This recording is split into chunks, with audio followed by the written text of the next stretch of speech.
નમસ્કાર. ચાલો આજે પ્રોગ્રામિંગની દુનિયામાં ડોક્યુ કરીએ. ક્યારે વિચાર્યું છે કે આપણો કોડ વધુ સ્માર્ટ અને ટૂંકો કેવી રીતે બની શકે? આજે આપણે એક એવા જ શોર્ટકટ વિશે વાત કરવાના છીએ.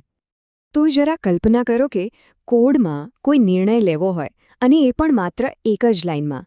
કેવું સરસ લાગે નહીં? લાંબી લાંબી લાઈનો લખવાની ઝંઝટ જ નહીં. આજે આપણે બસ એ જ શીખવા જઈ રહ્યા છીએ કે આ કેવી રીતે શક્ય બને અને કોડને વધુ અસરકારક કેવી રીતે બનાવી શકાય.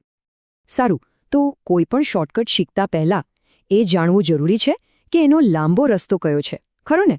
તો ચાલો પહેલાં એની પ્રમાણભૂત રીત એટલે કે ઇફ એલ્સ સ્ટેટમેન્ટ પર એક નજર નાખીએ. જુઓ, આ છે એકદમ ક્લાસિક ઇફ એલ્સ બ્લોક. અહીં શું થઈ રહ્યું છે?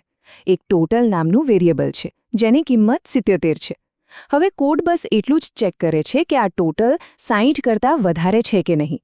જો જવાબ હા હોય તો સ્ક્રીન પર યુ પાસ્ડ લખાઈને આવી જાય.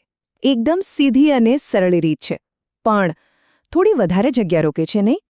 તો સવાલ એ છે કે શું આ જ કામ કોઈ વધુ સારી, વધુ સ્માર્ટ અને ટૂંકી રીતે થઈ શકે? જવાબ છે હા, બિલકુલ થઈ શકે. અને અહીં જ એન્ટ્રી થાય છે આપણા આજના હીરોની, એક ઉત્કૃષ્ટ ઉકેલ, એક શોર્ટકટ. તો આ છે શું? આ કન્ડિશનલ ઓપરેટર. એનું ચિહ્ન છે આ પ્રશ્નાર્થ ચિહ્ન, એટલે કે ક્વેશ્ચન માર્ક. એનું કામ બહુ સરળ છે. એ એક શરતને તપાસે છે અને પરિણામના આધારે બેમાંથી કોઈ એક વેલ્યુ પાછી આપે છે. જો શરત સાચી પડી તો પહેલી વેલ્યુ, અને જો ખોટી પડી તો બીજી. બસ આટલું જ. જાણે એક જ લાઇનમાં નિર્ણય લેવા માટેનું એક નાનકડું પણ ખૂબ જ પાવરફુલ ટૂલ. ઓકે, તો હવે એ સમજીએ કે આ ઓપરેટર કામ કેવી રીતે કરે છે. એની રચના એટલે કે એનો સિન્ટેક્સ કેવો છે એ જોવું ખૂબ જ રસપ્રદ રહેશે. તો આ રહી એની વાક્ય રચના. પહેલાં આવે છે કન્ડિશન, પછી આવે છે પ્રશ્નાર્થ ચિહ્ન, એના પછી એક્સપ્રેશન 1, પછી કોલોન અને છેલ્લે એક્સપ્રેશન 2. પહેલી નજરે કદાચ થોડું અટપટું લાગે, પણ ચિંતા ન કરો. ચાલો આને એકદમ સરળ રીતે સમજીએ. આની સ્ટેપ બાય સ્ટેપ સમજીએ. પહેલું પગલું કન્ડિશન ચેક થાય છે. એ સાચું છે કે ખોટું? પછી આવે છે આપણો પ્રશ્નાર્થ ચિહ્ન. એ જાણે પૂછે છે તો પછી શું? જો કન્ડિશન સાચી હોય તો તરત જ એક્સપ્રેશન 1 એક્ઝિક્યુટ થાય છે. અને આ જે કોલોન છે ને, એનું મતલબ છે નહીં તો. એટલે કે જો કન્ડિશન ખોટી પડી તો એક્સપ્રેશન 2 પરિણામ તરીકે આવશે. એકદમ લોજિકલ છે, ખરું ને?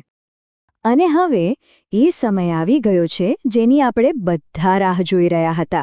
ચાલો ઇફ એલ્સ અને આપણા નવા શોર્ટકટને આમને સામને મૂકીએ અને જોઈએ કે ખરેખર કેટલો ફરક પડે છે. અહીં તફાવત એકદમ સ્પષ્ટ જોઈ શકાય છે. ડાબી બાજુ આપણો જાણીતો ઇફ એલ્સ બ્લોક છે, જે લગભગ 4-5 લાઇન લઈ રહ્યો છે. અને જમણી બાજુ જુઓ, એ જ લોજિક, એ જ પરિણામ, પણ માત્ર એક જ સિંગલ લાઇનમાં. શરત છે ટોટલ ગ્રેટર દેન 60. જો સાચી હોય તો પાસ્ડ, નહીં તો ફેલ્ડ. કેટલું સરળ અને એલિગન્ટ.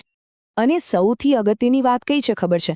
કે આ બંને અલગ અલગ દેખાતા કોડનું પરિણામ એક જ છે, બિલકુલ એક સરખું. કારણ કે 77 એ 60 કરતાં મોટો છે, એટલે બંને કિસ્સામાં આઉટપુટ આવશે યુ પાસ્ડ. સિન્ટેક્સ ભલે જુદો હોય, પણ પરિણામ તો એ જ છે. તો આ બધી મહેનત શા માટે? શું માત્ર થોડી લાઇન બચાવવાથી ખરેખર કોઈ મોટો ફરક પડે છે? અને આનો જવાબ છે હા, બિલકુલ પડે છે. ચાલો જોઈએ કેમ. આનાથી સૌથી પહેલો ફાયદો એ છે કે કોડ એકદમ ક્લીન અને સુઘડ દેખાય છે. જે લોકો પ્રોગ્રામિંગમાં અનુભવી છે એમના માટે તો આ કોડને વાંચવાનું પણ સહેલું બનાવી દે છે. વાત ખાલી લાઈનો બચાવવાની નથી, વાત છે પોતાના વિચારને, પોતાના લોજિકને વધુ અસરકારક રીતે રજૂ કરવાની. અને એ જ તો સારા પ્રોગ્રામિંગની ઓળખ છે. અને જતા પહેલાં એક સવાલ મનમાં મૂકીને જઈએ છીએ. શું પ્રોગ્રામિંગમાં બીજી પણ એવી કોઈ જગ્યાઓ છે જ્યાં માત્ર એક લાઇનનો બદલાવ આપણા કોડને વધુ સુંદર અને સ્પષ્ટ બનાવી શકે?